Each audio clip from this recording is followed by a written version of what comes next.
এখন যেই সন্তানের জন্য বাবার কোনো অবদান নাই, সন্তানের জন্য বাবা কিছুই করে নাই, সেই সন্তান বড় হয়ে বাবাকে দেখে না, বাবার খোঁজখবর নেয় না, বাবার কোনো কথা শোনে না, এটা একটা বিষয়। আরেকটা সন্তানের জন্য তার বাবা তার জীবনের সব কিছুকে কোরবান করে দিয়েছে। ওই সন্তান যদি বড় হওয়ার পর বাবার কথা না শুনে, অপরাধ এই সন্তানের বেশি, কারণ এই সন্তানের জন্য বাবার কষ্ট বেশি। এই সন্তানের জন্য বাবা অনেক বেশি টাকা খরচ করেছে, অনেক বেশি কষ্ট করেছে, অনেক বেশি কোরবানি করেছে। তো একজন মানুষ হেদায়েত প্রাপ্ত না, ওই মানুষটার একটা বিষয় যে সে তো হেদায়েত পাই নাই। আরেকজন মানুষকে রব্বুল আলামিন দয়া করে মায়া করে রমজান মাসে টেনে মসজিদে নিয়ে আসছেন। আল্লাহ তাআলা যদি কাউকে তৌফিক না দেয়, জীবনে কেউ মসজিদে আসতে পারবে? পারবে না। তো একজন মানুষকে রব্বুল আলামিন রমজান মাসে 30টা দিন ফজরের নামাজ জামাতের সাথে নামাজ পড়িয়েছেন, এটা তৌফিক দিয়েছেন কে? আল্লাহ। এমন বহু মানুষ আছে রমজান মাসেও ফজরের নামাজে মসজিদে আসে না। কি বলেন, আছে কিনা? তাহলে আল্লাহ তাআলা একজন মানুষকে দয়া করে মায়া করে ফজরে টেনে মসজিদে নিয়ে আসলেন। একটা মাস রব্বুল আলামিন তাকে এই প্র্যাকটিস করালেন। যেই রমজানটা শেষ হলো, ফজরের নামাজটা আরো দূরে চলে গেল, ঘুমের সময়টা আরো বেড়ে গেল, তবুও সেই বান্দাটা রমজানের পরে আর মসজিদে আসে না। তো যেই মানুষটা আগ থেকেই নামাজ পড়ে না, তার একটা অবস্থা। আর যেই মানুষটাকে রব 1 মাস প্র্যাকটিস করিয়েছেন, সুযোগ দিয়েছেন, মসজিদে নিয়ে এসেছেন, সে যদি নামাজটা ছেড়ে দেয়, আল্লাহ তাআলা তার উপর রাগান্বিত হবেন বেশি। আমার কথা কি বুঝতে পারছেন? এই দ্বিতীয় পয়েন্টে আমরা বালাম ইবনে বাউরার ঘটনা দিয়ে বুঝিয়েছি যে আল্লাহ তাআলা যদি কাউকে বিশেষভাবে কোনো রহমত করে, বিশেষভাবে যদি কারো উপর কোনো দয়া করে, সেই বান্দা যদি আল্লাহর সাথে বিশ্বাসঘাতকতা করে, আল্লাহর কোনো হুকুমকে অমান্য করে, আল্লাহ তাআলা তার উপর অনেক বেশি রাগান্বিত হন। যে আমি তোমাকে এত কিছু দিলাম। বালাম ইবনে বাউরাকে আল্লাহ তাআলা কি দিয়েছিলেন? সে যেই দোয়া করত, আল্লাহ তাআলার সাথে সাথে সেই দোয়াটা কবুল করে নিতেন। এটাই তো তার বিশেষত্ব ছিল। তো এত বড় দয়া, এত বড় রহমত পাওয়ার পর সে যখন মুসা আলাইহিস সালামের বিরুদ্ধে বদদোয়া করার জন্য উদ্যত হলো, রব্বুল আলামিন তার নিয়ামতকে তো ছিনিয়ে নিলেনই, রব্বুল আলামিন আজীবনের জন্য তাকে অভিশপ্ত করে দিলেন, আজীবনের জন্য তাকে নিকৃষ্ট ধিকৃত করে দিলেন। এজন্য দ্বিতীয় পয়েন্ট ছিল, আল্লাহ তাআলা যদি আমাদেরকে হেদায়েত দিয়ে থাকেন, আমরা যেন হেদায়েত পাওয়ার পর আর কখনো পথভ্রষ্ট হয়ে না যাই। 3 নম্বর পয়েন্ট ছিল, শয়তান আমাদেরকে সবসময় ওয়াসওয়াসা দিতে থাকে। রমজান মাসটাকে আল্লাহ রব্বুল আলামিন আমাদের জন্য নিরাপদ একটা মাস বানিয়েছিলেন, যেই মাসে শয়তানকে রব্বুল আলামিন বন্দি করে রেখেছেন। শয়তান বন্দি থাকার কারণে রমজান মাসে আমাদেরকে কোনো ধোঁকা সে দিতে পারে না। তো রমজান যেই শেষ হয়, শয়তান ছাড়া পায়। শয়তানের প্রধান টার্গেট থাকে বিগত 1 মাসের সকল কামাই যেন আমাদের সে নষ্ট করে দিতে পারে। এটা টার্গেট নিয়েই সে রমজানের পরে বাইরে বের হয়ে আসে।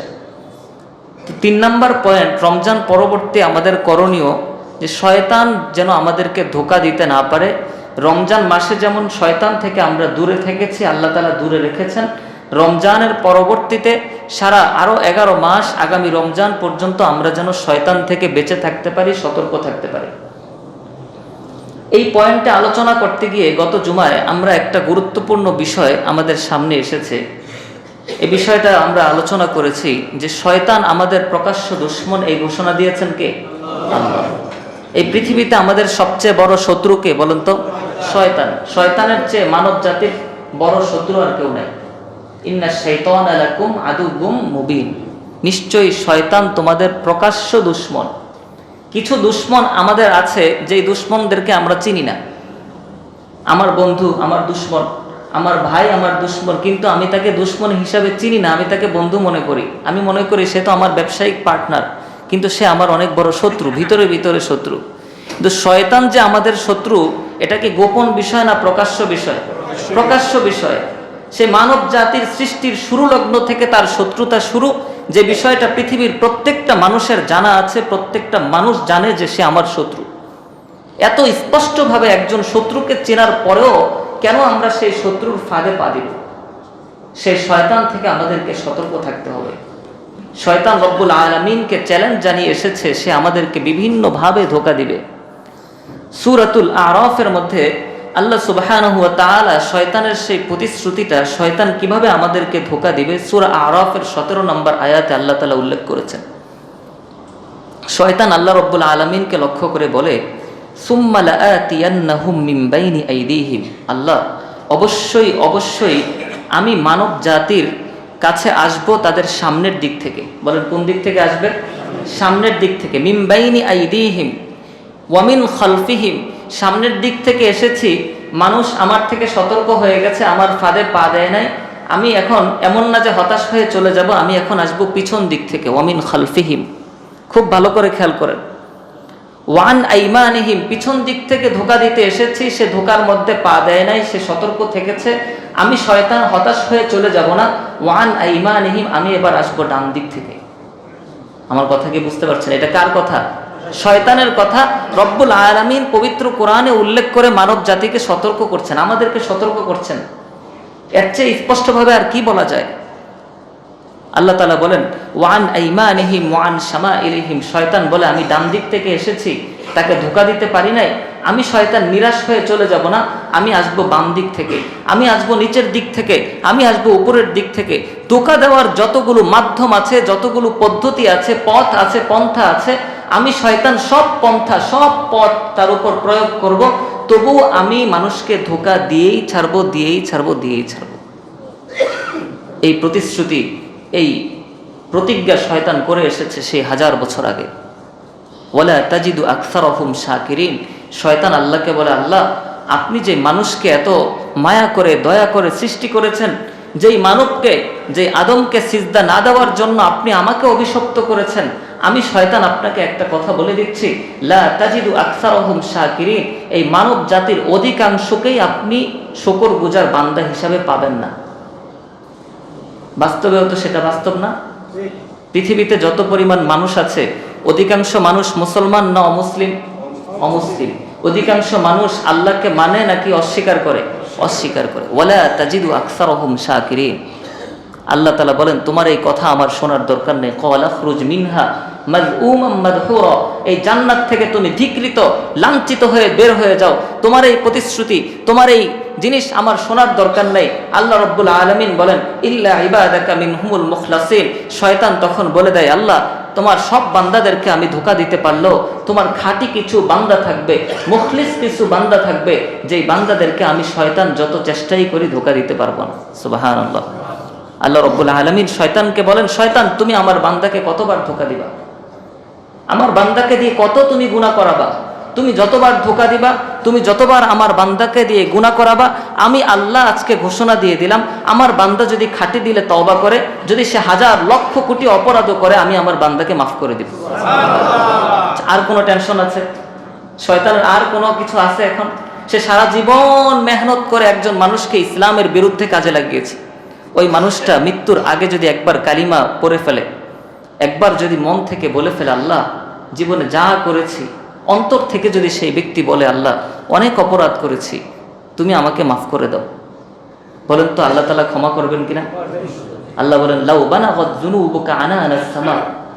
হাদিসে কুদসির মধ্যে আল্লাহর হাবিব সাল্লাল্লাহু আলাইহি ওয়াসাল্লাম বলেন, আল্লাহ রাব্বুল আলামিন ইরশাদ করেন, লাউ বানাগাত যুনুবুকা আনানাস সামা, বান্দা তোমার গুনাহ যদি আসমান সমপরিমাণ হয়, তোমার গুনাহ যদি আসমান পরিমাণ হয়, তুমি এত গুনাহ করেছো, এত গুনাহ করেছো, এত গুনাহ করেছো, আসমান পরিমাণ গুনাহ নিয়ে যদি তুমি বান্দা আমার সামনে একনিষ্ঠ হয়ে দাঁড়াও, 2 রাকাত নামাজ পড়ে যদি তুমি আমি আল্লাহকে ডাক দাও, সুম্মা আস্তাগফারতালি, একটা বার যদি তুমি আমাকে রব বলে ডাক দিয়ে আমার কাছে মাফ চাও, লাগফারতু লাকা ওয়ালা উবালি, আমি তোমার জীবনের সব গুনাহকে মাফ করে দিব, কারো কোনো পরোয়া করব না।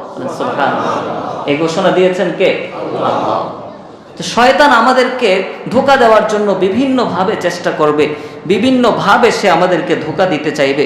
মুসলিম শরীফের বর্ণনা 462 নম্বর হাদিস, আল্লাহর হাবিব সাল্লাল্লাহু আলাইহি ওয়াসাল্লাম বলেন, মা মিনকুম মিন আহাদিন ইল্লা ওয়াকাদ উকিলা বিহি করিনুহু মিনাল মালাইকাতি ওয়া করিনুহু মিনাল জিন। পৃথিবীতে যত মানুষ পৃথিবীতে এসেছে, প্রত্যেকটা মানুষের জন্য আল্লাহ তাআলা একজন ফেরেশতা এবং একজন শয়তান বরাদ্দ করে দিয়েছে। প্রত্যেকটা মানুষের সাথে একজন ফেরেশতা আছে, একজন শয়তান আছে। হিসাব রক্ষক ফেরেশতা ছাড়া এমনিতে আরেকজন ফেরেশতা আছে, যেই ফেরেশতা তাকে ভালো পথ দেখাতে চায়, অনেক সময় আমরা একটা গুনাহ করতে যাই, তখন আমরা নিজেরাই একটা ধাক্কা খাই যে এই গুনাহটা করা ঠিক না, এই গুনাহটা আমি করব না। অনেক সময় আমরা ফেরত আসতে পারি। যদি ফেরত আসতে পারি তাহলে ফেরেশতার প্রভাবটা আমার উপর বেশি। বুঝতে হবে ফেরেশতার প্রভাব আমার উপর বেশি। একটা ফাইলের মধ্যে একটা সাইন করে দিলেই 50 লক্ষ টাকা আমার কাছে চলে আসে। এরকম সুযোগ আসে না জীবনে অনেক সময়? একটা মিথ্যা কথা বললেই ওই জায়গাটা আমি পেয়ে যাই, একটা মিথ্যা কথা বললেই ওই ব্যবসার মধ্যে আমি লাভবান হয়ে যাই। এমন একটা কঠিন পরিস্থিতি যখন আমার দ্বিধাদ্বন্দ্বের মধ্যে আমাকে শয়তান ধোঁকা দেওয়ার চেষ্টা করছে, একটা মিথ্যা কথা বলো, পরে তওবা করে নিবা। এরকম ধোঁকা দিবে না শয়তান? পরে যে তওবা করব এর গ্যারান্টি কে দিবে? আমি যে পরে তওবা করব ওই পর্যন্ত আমার হায়াতটা যে দীর্ঘ হবে এই গ্যারান্টি আমাকে কে দিবে? এর আগে যে আমার মৃত্যু হবে না এই নিশ্চয়তা আমি কোথায় পেয়ে গেলাম যে আমার 40 বছর হোক, আমি আগে বিয়ে করি, আমার সন্তানদেরকে বিয়ে দেই, তারপর আমি ভালো হয়ে যাব? এই গ্যারান্টিটা আমাকে কে দিয়েছে যে আমি এতদিন পর্যন্ত বাঁচব? শয়তান আমাদেরকে ধোঁকা দিতে চাইবে। আরেকটু বয়স হোক না, 40 বছর হোক না, একটা হজ করে আসুক, তারপরে ঠিক হয়ে যাবে। একটা হজ করে এসে নিজের জীবনটাকে পাল্টে ফেলবে। এখন যা খুশি করতে থাকো। আমি যে হজ পর্যন্ত যেতে পারবো, বহু কোটিপতি আছে যাদের জীবনে একবার হজের তৌফিক হয় না। কি বলেন, ঠিক কিনা? আল্লাহর হাবিব সাল্লাল্লাহু আলাইহি ওয়াসাল্লাম বলেন, মা মিনকুম মিন আহাদিন ইল্লা ওয়াকাদ বুক্কিলা বিহি করিনুহু মিনাল মালাইকাতি ওয়া করিনুহু মিনাল জিন। পৃথিবীতে প্রত্যেক মানুষের সাথে রব্বুল আলামিন একজন ফেরেশতার একজন শয়তানকে নিযুক্ত করে দিয়েছেন। সাহাবায়ে কেরাম জিজ্ঞেস করলেন, ইয়া রাসূলুল্লাহ, প্রত্যেক মানুষের সাথে যদি একজন শয়তান থাকে, আপনার সাথেও কি আছে কিনা? প্রশ্ন, মারাত্মক প্রশ্ন না? ইয়া রাসূলুল্লাহ, আপনি তো বললেন প্রত্যেকটা, মা মিনকুম মিন আহাদিন, প্রত্যেক মানুষের সাথে একজন শয়তান আছে, তার পিছনে একজন শয়তান লেগে আছে, একটা শয়তান তাকে অনবরত ধোঁকা দিতে চেষ্টা করছে। ইয়া রাসূলুল্লাহ, আপনার পিছনেও কি কোনো শয়তান লেগে আছে? আল্লাহর হাবিব সাল্লাল্লাহু আলাইহি ওয়াসাল্লাম একটু খেয়াল করেন, রাসূল সাল্লাল্লাহু আলাইহি ওয়াসাল্লাম বলেন, ওয়া ইয়া, হ্যাঁ আমার পিছনেও একজন শয়তান লেগে আছে।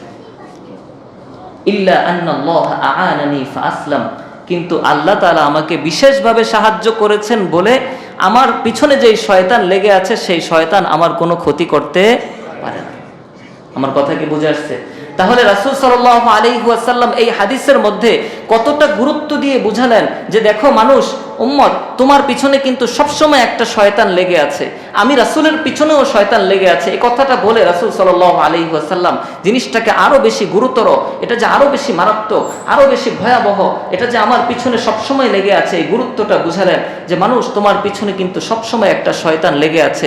তুমি যেখানেই যাও, তুমি রুমের দরজাটা বন্ধ করে দিয়েছো, তোমার রুমের মধ্যে কেউ নাই, একটা শয়তান তোমার পিছনে লেগে আছে, তোমাকে দিয়ে গুনাহ করানোর চেষ্টা করবে যে পৃথিবীর কেউ তো দেখবে না, তোমার বাবা দেখবে না, তোমার মা দেখবে না, তোমার সন্তান দেখবে না, তোমার স্ত্রী দেখবে না, একটা গুনাহ তুমি করে ফেলো, তোমার হাতে গুনাহের অস্ত্র আছে, গুনাহের আসবাব আছে, গুনাহের সরঞ্জাম আছে, তুমি যদি গুনাহ করো পৃথিবীর কেউ দেখবে না, তাহলে গুনাহ করতে সমস্যা কি? এইভাবে বিভিন্নভাবে সুম্মাল আতিয়ান্নাহুম মিন বাইনি আইদিহিম, শয়তানের প্রতিশ্রুতি মোতাবেক সে আমাদের সামনের দিক থেকে এসে ধোঁকা দিবে, আমাদের পিছন দিক থেকে ধোঁকা দিবে, আমাদের ডান দিক থেকে ধোঁকা দিবে, বাম দিক থেকে ধোঁকা দিবে। এই যে আয়াতের মধ্যে ডান দিক, বাম দিক, সামনের দিক, পিছনের দিক দিয়ে বাহ্যিক অর্থে সামনের দিক বোঝানো এটা উদ্দেশ্য না। এখানে উদ্দেশ্য হচ্ছে শয়তান আমাদেরকে ধোঁকা দেওয়ার যত পদ্ধতি আছে সমস্ত পদ্ধতিগুলো সে অ্যাপ্লাই করবে, সে প্রয়োগ করবে। কিন্তু আমাদের কাজ হচ্ছে রমজানের পরে, রমজান মাসে যেমন শয়তান থেকে আমরা দূরে থাকতে পেরেছি, রমজানের পরেও যেন আমরা শয়তান থেকে বেঁচে থাকতে পারি।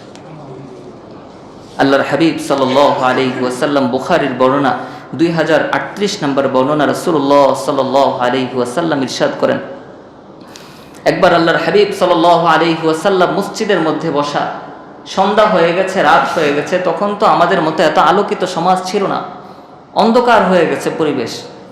তো রাসূল সাল্লাল্লাহু আলাইহি ওয়াসাল্লামের কাছে আল্লাহর হাবিব সাল্লাল্লাহু আলাইহি ওয়াসাল্লামের স্ত্রী হযরত সফিয়া রাদিয়াল্লাহু আনহা, রাসূল সাল্লাল্লাহু আলাইহি ওয়াসাল্লামের একজন স্ত্রীর নাম কি? সফিয়া। সফিয়া রাদিয়াল্লাহু আনহা রাসূল সাল্লাল্লাহু আলাইহি ওয়াসাল্লামের সাথে দেখা করতে আসলেন। তো আল্লাহর হাবিব সাল্লাল্লাহু আলাইহি ওয়াসাল্লাম মসজিদ থেকে বের হয়ে সফিয়া রাদিয়াল্লাহু আনহার সাথে কথাবার্তা বলে ওনাকে একটু বাসার দিকে এগিয়ে দিতে বের হলেন। তো অন্ধকারের মধ্যে রাসূল সাল্লাল্লাহু আলাইহি ওয়াসাল্লাম নিজের স্ত্রীকে এগিয়ে দিতে যাচ্ছেন, স্ত্রীকে এগিয়ে দিচ্ছেন নাকি অন্য কোনো মহিলাকে এগিয়ে দিচ্ছেন, এই জিনিসটা কি ক্লিয়ারলি বোঝা যাচ্ছে? আমার কথা বুঝেন নাই? এই জিনিসটাকে স্পষ্টভাবে বোঝা যায়? বোঝা তো যায় না। একজন বোরকা পরিহিতা নারীকে নিয়ে যদি আমি রাস্তা দিয়ে হেঁটে যাই, আপনি কি বুঝবেন এটা কি আমার স্ত্রী নাকি আমার মা নাকি অন্য কোনো মহিলা? বুঝার কোনো উপায় আছে? বুঝার তো কোনো উপায় নেই। একটু খেয়াল করেন, ঘটনাটা খেয়াল করেন। দুইজন সাহাবী রাসূল সাল্লাল্লাহু আলাইহি ওয়াসাল্লামের সামনে দিয়ে হেঁটে গেলেন অন্ধকারের মধ্যে। আল্লাহর হাবিব সাল্লাল্লাহু আলাইহি ওয়াসাল্লাম তাদেরকে ডাক দিলেন, তাআলা ইয়া, এদিকে আসো। ওনারা অতিক্রম করে চলে গেছেন, রাসূল পিছন দিক থেকে ডাক দিলেন, এই এদিকে আসো, এদিকে আসো। ডাক দিয়ে বললেন, ইন্নাহা সফিয়াতু বিনতু হুয়াই, আমার সাথে যে মহিলাকে দেখছো এই মহিলা আমার স্ত্রী সফিয়া। সাহাবায়ে কেরামকে জিজ্ঞেস করছেন, ইয়া রাসূলুল্লাহ, কোন মহিলাকে নিয়ে আপনি যাচ্ছেন? জিজ্ঞেস করছেন। সাহাবায়ে কেরাম তো চলে গেছেন। রাসূল সাল্লাল্লাহু আলাইহি ওয়াসাল্লাম তাদেরকে ডাক দিয়ে বললেন, এই যে আমার সাথে যে মহিলাকে দেখছো এই মহিলা তোমাদের মা সফিয়া, আমার স্ত্রী সফিয়া। সাহাবায়ে কেরাম বলেন, ইয়া রাসূলুল্লাহ, ইন্না লিল্লাহি ওয়া ইন্না ইলাইহি রাজিউন। কি বলেন? এই কথা বলার মানেই তো হচ্ছে আমরা মনে হয় ধারণা করেছি অন্য কোনো মহিলা। আমরা তো এরকম কোনো ধারণা আমাদের অন্তরের মধ্যে কোনোদিনও আসবে না যে আল্লাহর হাবিবের প্রতি যদি এমন ধারণা আমাদের অন্তরে আসে, আমাদের ঈমানই তো থাকবে না। কি বলেন ইয়া রাসূলুল্লাহ? আল্লাহর হাবিব সাল্লাল্লাহু আলাইহি ওয়াসাল্লাম বলেন, আমি জানি তোমাদের অন্তরের মধ্যে এই ধারণা আসবে না, কিন্তু ইন্নী খাশিতু আন ইউলকিয়া ফি আনফুসিকুমা শাইআন। আল্লাহর হাবিব সাল্লাল্লাহু আলাইহি ওয়াসাল্লাম বলেন, ইন্নাশ শাইতানা ইয়াজরি মিনাল ইনসানি মাজরাদ দাম। আমি তো এই কথা ভালো করেই জানি, শয়তান মানুষের রক্তের রন্ধ্রে রন্ধ্রে চলাচল করে। ওয়া ইন্নী খাশিতু আন ইউলকিয়া ফি আনফুসিকুমা শাইআন, আমার অন্তরের মধ্যে এই আশঙ্কা এসেছে, আমি এই আশঙ্কা করেছি যে শয়তান হতে পারে তোমাদের অন্তরের মধ্যে একটু কুমন্ত্রণা দেওয়ার চেষ্টা করবে। শয়তান তো চেষ্টা করবে যে তোমাদের অন্তরের মধ্যে একটু দিতে পারে কিনা, যে রাসূল মনে হয় অন্য কোনো মহিলা হইতেও তো পারে। এই এতটুকু ধারণা আসলেও তো তার ঈমানটা চলে যায়। এজন্য আমি এই জিনিসটা তোমাদেরকে ক্লিয়ার করার জন্য ডাক দিয়ে বললাম, এটা তোমাদের মা, আমার স্ত্রী সফিয়া। বলেন সুবহানাল্লাহ। এই হাদিস থেকে কি বোঝা গেল? যে শয়তান আমাদেরকে এমন সেনসিটিভ জায়গা, সাহাবায়ে কেরাম রাসূল সাল্লাল্লাহু আলাইহি ওয়াসাল্লামের প্রতি বিন্দুমাত্র খারাপ ধারণা আসার কল্পনাও করা যায় না, তবুও রাসূল সাল্লাল্লাহু আলাইহি ওয়াসাল্লাম তাদেরকে ডাক দিয়ে বুঝিয়ে দিলেন, শয়তান যেই জায়গার মধ্যে কোনো ধরনের গুনাহের সন্দেহের অবকাশ নাই, সম্ভাবনা নাই, সেখানেও শয়তান কিছুটা ঘি ঢেলে দেওয়ার চেষ্টা করবে। এখানেও শয়তান ছাড় দিবে না। এই জন্য রমজানের পরে আমাদের সবচেয়ে বড় চ্যালেঞ্জ হচ্ছে শয়তানের ওয়াসওয়াসা থেকে বেঁচে থাকা, শয়তানের কুমন্ত্রণা থেকে বেঁচে থাকা। শয়তান আমাদেরকে ধোঁকা দিতে চাইলেও, আমাদেরকে মসজিদ থেকে দূরে সরাতে চাইলেও আমরা যেন মসজিদ থেকে দূরে সরে না যাই, শয়তানের ওয়াসওয়াসায় যেন আমরা পড়ে না যাই। কয় নাম্বার করণীয়? 3 নাম্বার করণীয়। 4 নাম্বার করণীয় গত জুমায় আমরা আলোচনা করেছি যে শাওয়ালের 6 রোজা রাখা। আমরা কে কে রেখেছি একটু হাত তুলি তো। কারা কারা 6 রোজা রাখতে পারছি? মাশাআল্লাহ। রাখার নিয়ত আছে কার কার? হাত তোলেন তো ইনশাআল্লাহ। মাশাআল্লাহ। শাওয়ালের 6 রোজার ফজিলত কি? আল্লাহর হাবিব সাল্লাল্লাহু আলাইহি ওয়াসাল্লাম ইরশাদ করেন, মান সামা রমাদান সুম্মা আতবাআহু সিত্তান মিন শাওয়াল, কোন ব্যক্তি যদি রমজান মাসের রোজা রাখে তারপর শাওয়ালের 6 রোজা রাখে, শাওয়াল মাসের মধ্যে 6টা রোজা রাখে, কানা কাসিয়ামিদ দাহরি, সারা বছর রোজা রাখলে যেই সওয়াব হবে রব্বুল আলামিন এই 6 রোজার ওসিলায় আল্লাহ তাআলা তার আমল নামায় সেই সওয়াব লিখে দেবেন। সুবহানাল্লাহ। এই শাওয়াল মাসের মধ্যে যেই কোনো সময়ে আপনি একদিন করে রাখেন, ভেঙে ভেঙে রাখেন, 2টা রাখেন, 3টা রাখেন, একসাথে রাখেন, যেভাবে খুশি, এই মাসের মধ্যে যদি 6টা রোজা আমরা কোনোভাবে রাখতে পারি তাহলে এই ফজিলতটা আমরা পাবো, অন্যথায় এই ফজিলত থেকে আমাদেরকে বঞ্চিত হতে হবে। এই জন্য প্রত্যেকে নিয়ত করি, আরও তো কিছুদিন আছে, এই দিনগুলোর মধ্যে আমরা 6টা রোজা কমপ্লিট করে ফেলবো ইনশাআল্লাহ। রাজি আছি তো ইনশাআল্লাহ? কয় নাম্বার করণীয়? 4 নাম্বার। 5 নাম্বার করণীয় হচ্ছে রমজানের পরে, রমজান মাসে আমরা যেমন নামাজ ছাড়ি নাই, রমজানের পরেও আমরা 1 ওয়াক্ত নামাজও ছাড়বো না। রাজি আছি তো ইনশাআল্লাহ? আল্লাহ সুবহানাহু ওয়া তাআলা সূরা বাকারার 238 নম্বর আয়াতে বলেন, আউযু বিল্লাহি মিনাশ শাইতানির রাজীম, হাফিযু আলাস সালাওয়াতি ওয়াস সালাতিল উসতা। আল্লাহ বলেন, হাফিযু আলাস সালাওয়াত, বান্দারা তোমরা নামাজের ব্যাপারে যত্নবান হও। নামাজের ব্যাপারে কি হও? যত্নবান হও, যত্নশীল হও। নামাজের ব্যাপারে কোনো উদাসীনতা প্রদর্শন করবে না।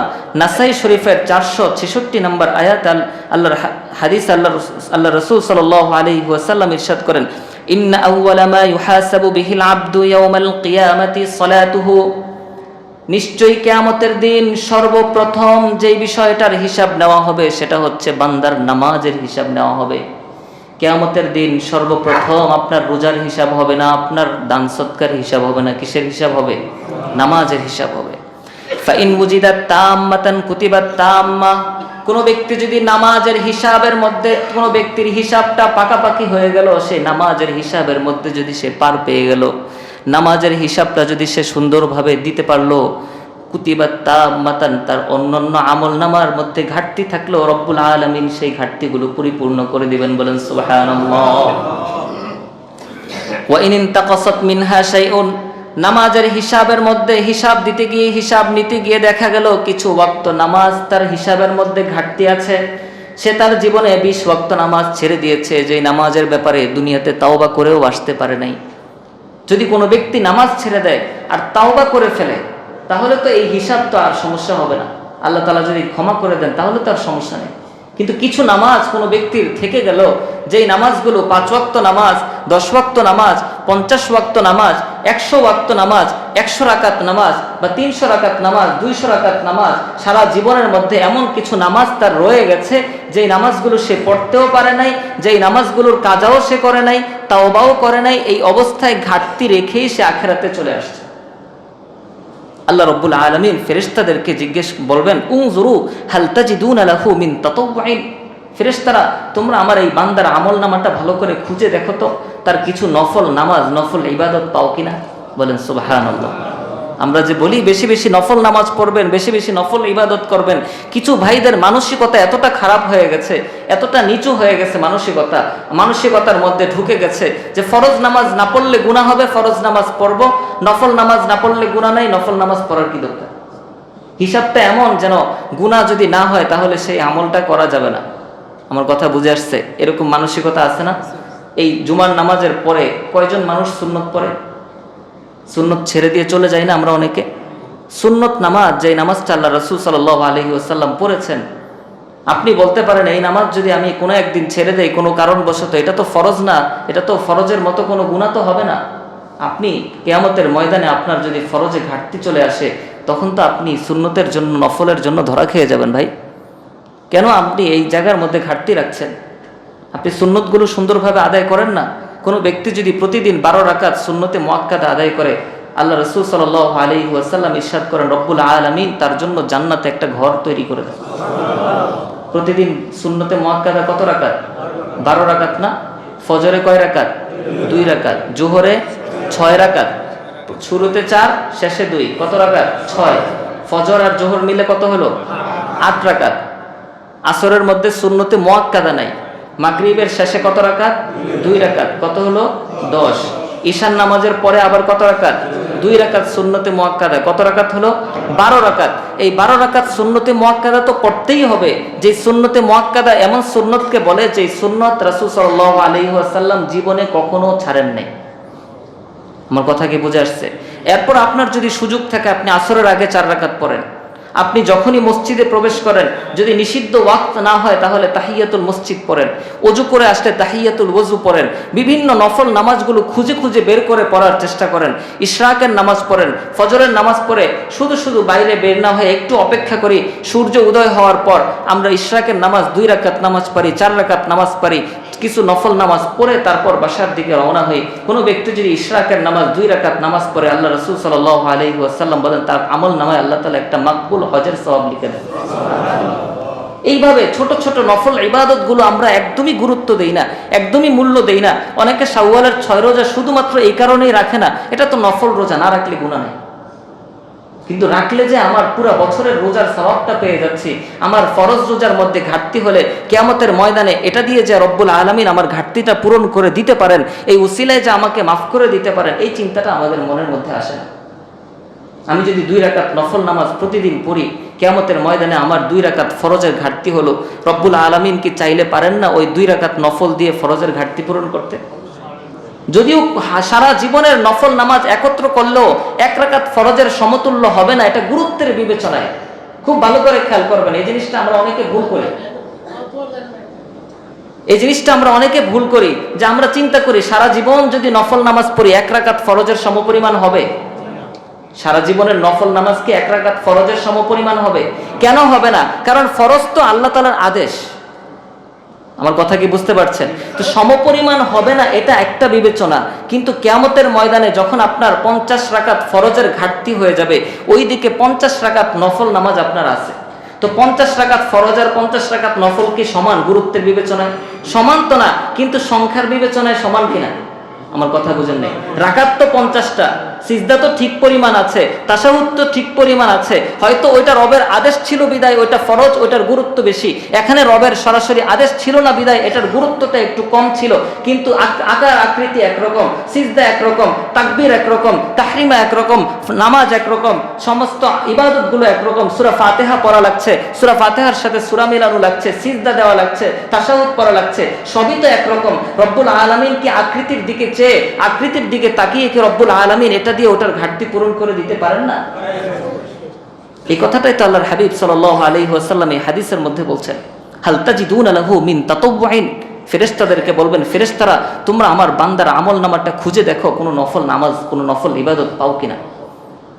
ইউকাম্মালু লাহু মা দুইয়া মিন ফারিদাতিন মিন তাতাওউইহি, যদি তার আমল নামার মধ্যে কোনো নফল নামাজ, নফল ইবাদত পাওয়া যায়, আল্লাহর হাবিব সাল্লাল্লাহু আলাইহি ওয়াসাল্লাম বলেন ফরজের যে ঘাটতি আছে নফলের দ্বারা আল্লাহ তাআলা সেই ঘাটতিকে পরিপূর্ণ করে দিবেন। বলেন সুবহানাল্লাহ। সুম্মা সাইরুল আ'মাল তাজরি আলা হাসবি যালিক, নামাজের হিসাব পরিপূর্ণ হয়ে গেল, ফরজের ঘাটতিগুলো নফল দ্বারা পরিপূর্ণ হয়ে গেল। নামাজের হিসাবে যদি কোনো ব্যক্তি বিজয়ী হয়ে যায়, কোনো ব্যক্তি যদি পার পেয়ে যায়, আল্লাহর হাবিব সাল্লাল্লাহু আলাইহি ওয়াসাল্লাম বলেন তার বাকি হিসাবগুলো আল্লাহ তাআলা সহজ করে দিবেন। বলেন সুবহানাল্লাহ। বুখারী শরীফের 1142 নম্বর বর্ণনা, আল্লাহর হাবিব সাল্লাল্লাহু আলাইহি ওয়াসাল্লাম বলেন রাত্রেবেলা ঘুমাতে গেলে ঘুমের পরে ফজরের নামাজ পড়তে কষ্ট হয়, উঠে আসতে কষ্ট হয় না ভাই? কি বলেন, কষ্ট হয় না? কিছু মানুষ এমন থাকতে পারে যে ভাই আমার কষ্ট হয় না, কিন্তু ম্যাক্সিমাম অধিকাংশ মানুষের কষ্ট হয়, কষ্ট হওয়াটাই স্বাভাবিক। এবং এই কষ্ট হওয়ার কারণেই নামাজের ফজিলত, কষ্ট হওয়ার কারণেই কষ্ট করে ইবাদত করলে আল্লাহ তাআলা সওয়াব বেশি দেন। আমার কথা বুঝেন নাই? মন চায় না ঘুম থেকে উঠতে, মন চায় না বিছানাটা ছাড়তে, শীতকালে মন চায় না কম্বলটা ছেড়ে আসতে, গরমকালে রাত ছোট, দেরি হয়ে যায় ঘুমাতে, সর্বশেষ দেখা যায় অনেকে 1টা বাজে ঘুমায়, 2টা বাজে ঘুমায়, 12টা বাজে ঘুমায়। এত দেরি করে ঘুমিয়ে আবার ফজরের আজান দিলে উঠে নামাজ পড়াটা অনেক বেশি কষ্টের।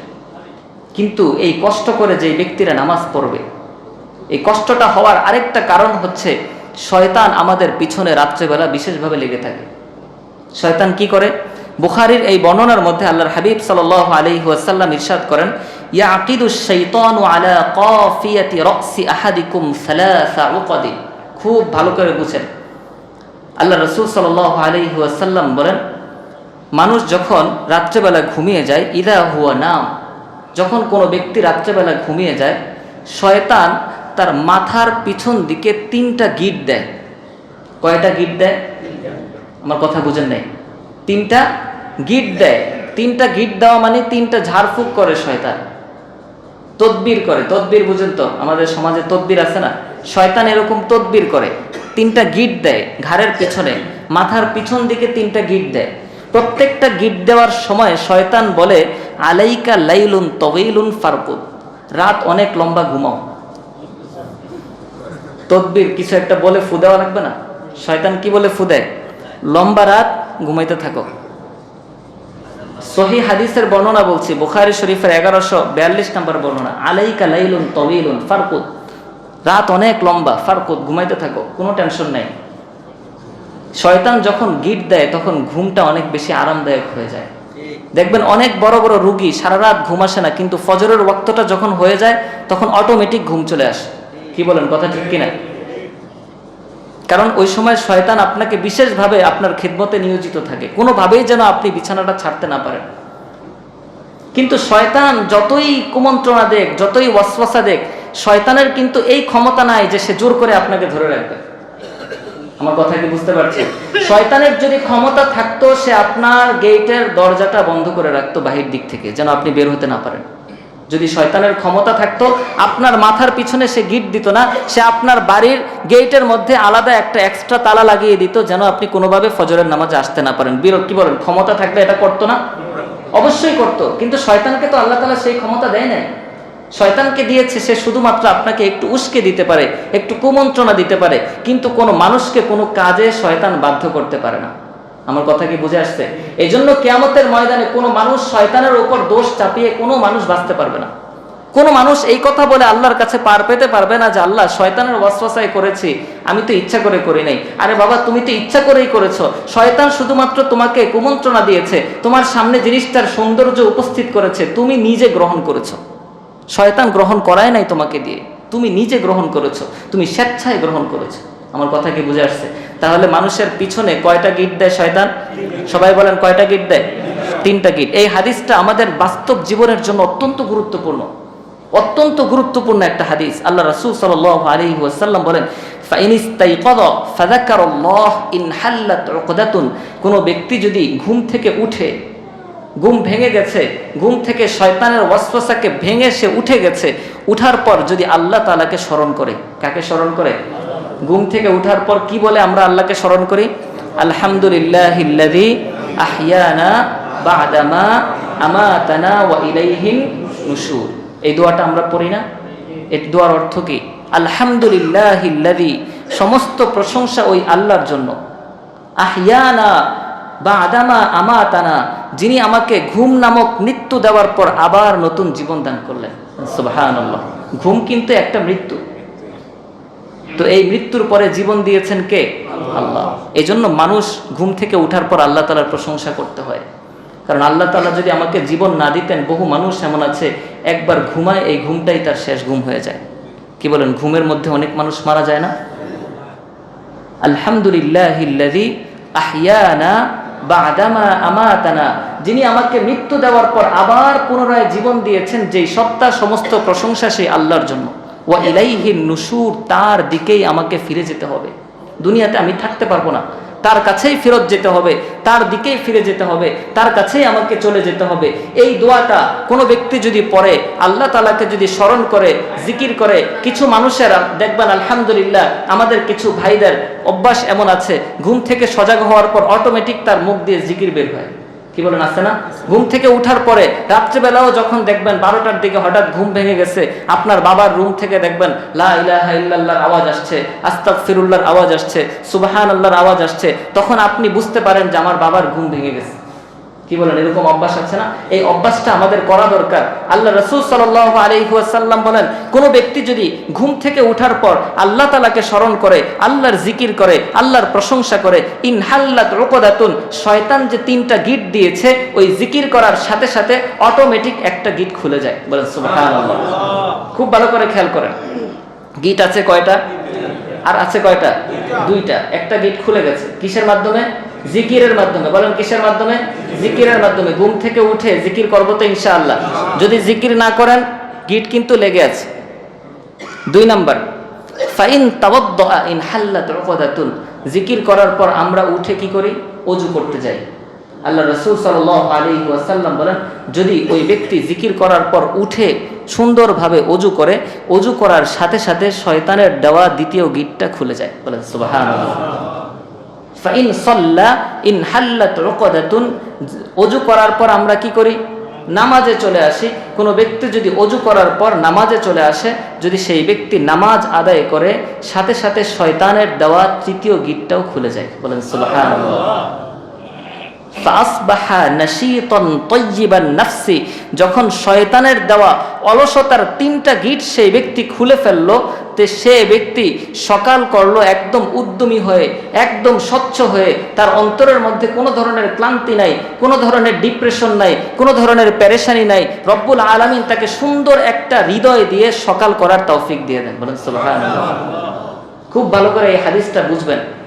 আল্লাহ রাসূল সাল্লাল্লাহু আলাইহি ওয়াসাল্লাম বলেন, ওয়া ইল্লা আসবাহা খাবিসান নাফসি কাসলান, যদি কোনো ব্যক্তি শয়তানের দেওয়া এই 3টা গিট খুলতে না পারে, সে ঘুম থেকে উঠেছে, হয়তো জিকির করে নাই, একটা গিট রয়ে গেছে, ঘুম থেকে উঠেছে, ওযু করে নাই, নামাজ পড়ে নাই, গিটগুলো রয়ে গেছে, অথবা সে ঘুম থেকেই উঠে নাই, ঘুম থেকে উঠেছে সকাল 7টায়, ঘুম থেকে উঠেছে সকাল 8টায়, ঘুম থেকে উঠেছে সকাল 10টায়, না ফজরের নামাজ নাই, জিকির নাই, ওযু নাই, তার গিটগুলো সে খুলতে পারলো না, তার গিটগুলো সেভাবেই রয়ে গেল। রাসূল বলেন এই ব্যক্তি সকাল করবে খবিসান নাফসি, তার অন্তরটাকে আল্লাহ নিকৃষ্ট বানিয়ে দিবেন। এই অন্তরের মধ্যে মানসিকভাবে সে কোনো শান্তি পাবে না, সে যেখানেই যাবে কেমন যেন একটা ক্লান্তি, কাসলান, অলসতা আল্লাহ তাআলা দিয়ে দিবেন। অলস অবস্থায় সেই ব্যক্তি সকাল করবে, সে কোনো কাজের মধ্যে গিয়ে মন নাই, কাজের মধ্যে শান্তি নাই, ব্যবসা প্রতিষ্ঠানে শান্তি নাই, পরিবারের মধ্যে শান্তি নাই, কোথাও গিয়ে সে মানসিক কোনো শান্তি পায় না। সে বলে আমি অনেক বেশি ডিপ্রেশনে আছি, অনেক বেশি পেরেশানিতে আছি। সেই ব্যক্তি আসলে জানে না তার পেরেশানির কারণটা কি।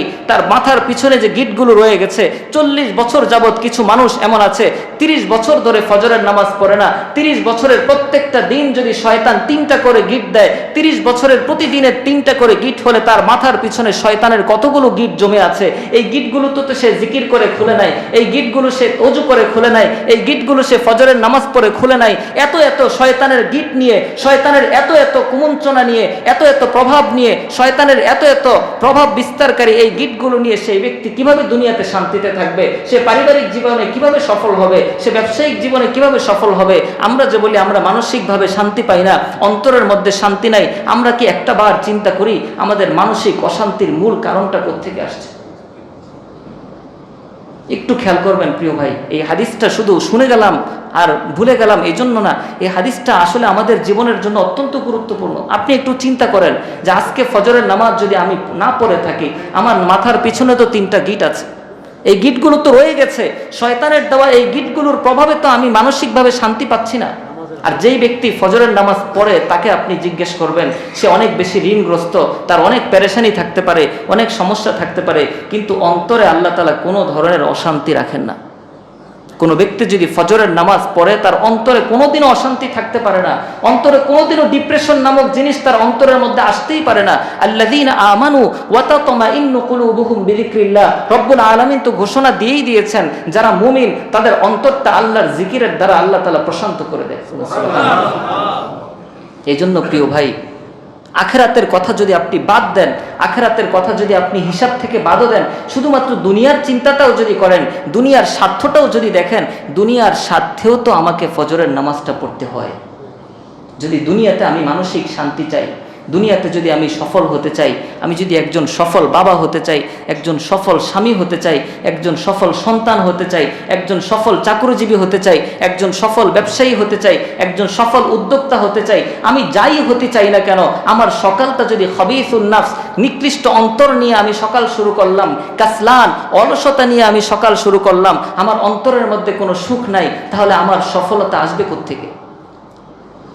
এই জন্য এই হাদিস থেকে বোঝা যায় আমাদের এত এত অশান্তি দুনিয়ার সমাজের মধ্যে, পরিবারের মধ্যে ঝায় ঝামেলা লেগেই থাকে, স্বামী স্ত্রীর মধ্যে কোনো মিল মহাব্বত নাই, বাবা সন্তানের মধ্যে, পিতা পুত্রের মধ্যে, বাবা মার সাথে সন্তানের কোনো সম্পর্ক নাই, সব সময় একটা ঝগড়া, একটার পর একটা পেরেশানি লেগেই থাকে, মানসিকভাবে আমরা শান্তিতে নাই। একটু চিন্তা করবেন, আমার ফজরের নামাজটাকে আমি পড়ি, যদিও ফজরের নামাজটা পড়ি, 3টা গিট যে শয়তান দেয়, আজকের হাদিসের শোনার পর থেকে নিয়ে আজকে থেকে আমরা একটু ফিকির করব যে প্রত্যেক দিন সকালে আমি এই 3টা গিট কি খুলতে পারি কিনা। খুলবো কিভাবে? 1 নম্বর গিট খুলবে কি দ্বারা? সবাই বলেন জিকিরের দ্বারা। 1 নম্বর গিট খুলবে কি দ্বারা? সবাই বলেন, সবাই বলেন জিকিরের দ্বারা। ঘুম থেকে উঠেই আমরা জিকির করব। ওই দোয়া যদি আপনি পড়তে না পারেন, তবু আল্লাহ তাআলার অন্যান্য জিকির, সুবহানাল্লাহ, আলহামদুলিল্লাহ, লা ইলাহা ইল্লাল্লাহু ওয়াল্লাহু আকবার, জিকির হলো কিনা? কথা বলেন। জিকির হয়ে গেল, একটা গিট খুলে গেল। সাথে সাথে অলসতা না করে ওযু করে আসবেন, সুন্দরভাবে ওযু করার সাথে সাথে শয়তানের দ্বিতীয় গিটটা খুলে যাবে। 2 রাকাত নামাজ পড়বেন, ফজরের 2 রাকাত সুন্নত বাসায় পড়বেন সুযোগ থাকলে, বাসায় সুযোগ না থাকলে মসজিদে এসে 2 রাকাত সুন্নত নামাজ পড়বেন, 2 রাকাত ফরজ নামাজ আদায় করবেন, সাথে সাথে শয়তানের তৃতীয় গিটটা খুলে যাবে। এইভাবে যদি আপনি ফজরের নামাজটা কন্টিনিউ করেন, আপনি লিখে রাখতে পারেন, আমি গ্যারান্টি দিতে পারি, এটা আমার পক্ষ থেকে না, এই হাদিসের ভাষ্য অনুযায়ী আমি গ্যারান্টি দিতে পারি আপনার জীবন পরিবর্তন হতে বাধ্য।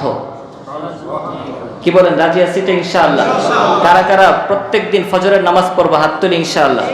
আল্লাহ তাআলা আমাদের প্রত্যেককে, আমরা যেন প্রতিদিন সকালে শয়তানের দেওয়া সেই গিটগুলো খুলে যেন আমরা আমাদের দিন শুরু করতে পারি। রব্বুল আলামিন আমাদেরকে তৌফিক দান করেন, সবাই বলেন আমিন।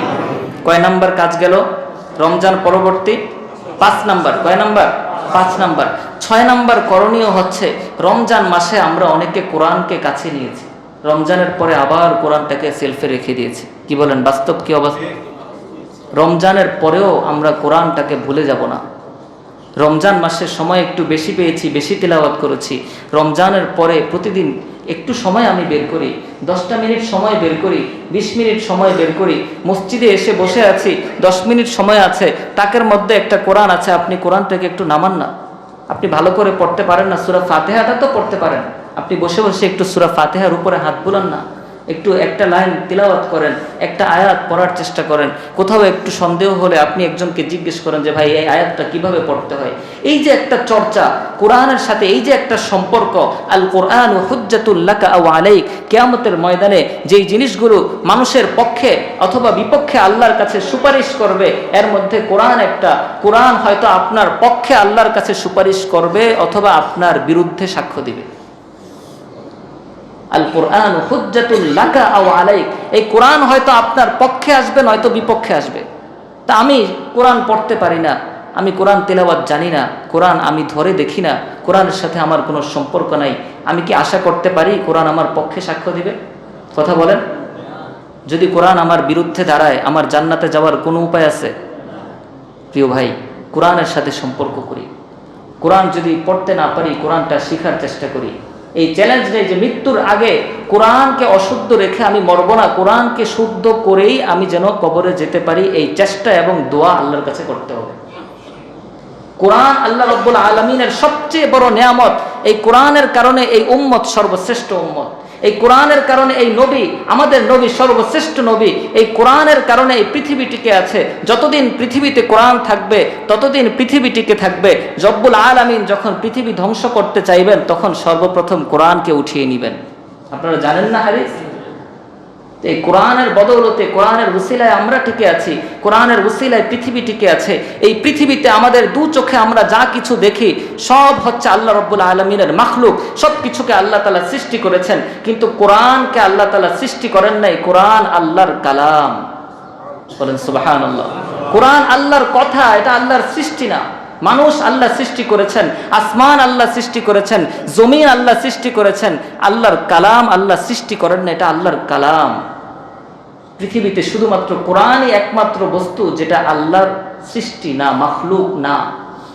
আমার কথা কি বুঝতে পারছেন? তো মাখলুকের দাম বেশি না খালেকের দাম বেশি? খালেকের দাম বেশি।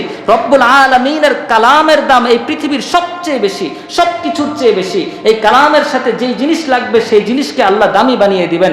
রমজান মাসে অনেকে আমরা কোরআনকে বুকে নিয়েছি, রমজান শেষ কোরআনকে দূরে সরিয়ে দিয়েছি। আল্লাহ রব্বুল আলামিন সূরা ফুরকানের 30 নম্বর আয়াতে বলেন, ওয়াকালার রাসূলু ইয়া রব্বি ইন্না কওমি ইত্তাখাযু হাযাল কুরআনা মাহজুরা। রাসূল আল্লাহকে ডাক দিয়ে বলেন, আল্লাহ, আয় আল্লাহ, ইয়া রব্বি ইন্না কওমি ইত্তাখাযু হাযাল কুরআনা মাহজুরা। আমার কওম তো এই কোরআনকে ছেড়ে দিয়েছে, আমার কওম তো এই কোরআনটাকে ধরতে পারে নাই, আমার কওম তো এই কোরআনকে ছেড়ে দিয়েছে। আল্লাহর হাবিব সাল্লাল্লাহু আলাইহি ওয়াসাল্লাম হাদিসের মধ্যে বলেন, হাদিসে কুদসির মধ্যে আল্লাহ রাব্বুল আলামিন বলেন, মান শাগালাহুল কুরআন ওয়া যিকরি আন মাসআলাতি। কোন ব্যক্তি যদি কোরআন তেলাওয়াত করতে গিয়ে, কোরআনের সাথে সম্পর্ক জোরদার করতে গিয়ে যদি আমার কাছে চাইতে ভুলে যায়। এক ব্যক্তি কোরআন তেলাওয়াত করছে, কোরআন তেলাওয়াতের কারণে সে আল্লাহর কাছে মুনাজাত করার সময়টা পায় নাই। আমার কথা বুঝতে পারছেন? কোনো একটা সময় অবশ্যই মুনাজাতের গুরুত্ব আছে, কিন্তু কোনো একটা সময় এমন পরিস্থিতি হলো যে সেই ব্যক্তি কোরআন তেলাওয়াতের কারণে আর মুনাজাত করতে পারে নাই। আমার কথা কি বুঝতে পারছেন? আল্লাহর হাবিব সাল্লাল্লাহু আলাইহি ওয়াসাল্লাম হাদিসে কুদসি আল্লাহ তাআলা বলেন, উতি আফদালু মা উতিস সাইলিন উতিহি আফদালু মা উতিস সাইলিন। আল্লাহ সুবহানাহু ওয়া তাআলা বলেন, কোন ব্যক্তি কোরআন তেলাওয়াত না করে, সারা দিন প্রার্থনা করে, সারা দিন মুনাজাত করে আমার কাছ থেকে যা যা মঞ্জুর করেছে, ওই ব্যক্তি কোরআন তেলাওয়াত করে মুনাজাত না করার পরেও আমি আল্লাহ তাকে তার চেয়ে বেশি দান করব। সুবহানাল্লাহ। এই জন্য কোরআনের সাথে সম্পর্ক করবো তো ইনশাআল্লাহ। ফজরের নামাজ পড়বো তো ইনশাআল্লাহ। জোহরের নামাজ তো পড়া লাগবে না? লাগবে। আসর, মাগরিব, ইশা 5 ওয়াক্ত নামাজ আমরা সবাই জামাতের সাথে আদায় করার চেষ্টা করবো। আল্লাহ সুবহানাহু ওয়া তাআলা আমাদের সবাইকে তৌফিক দান করেন। সবাই বলেন আমিন।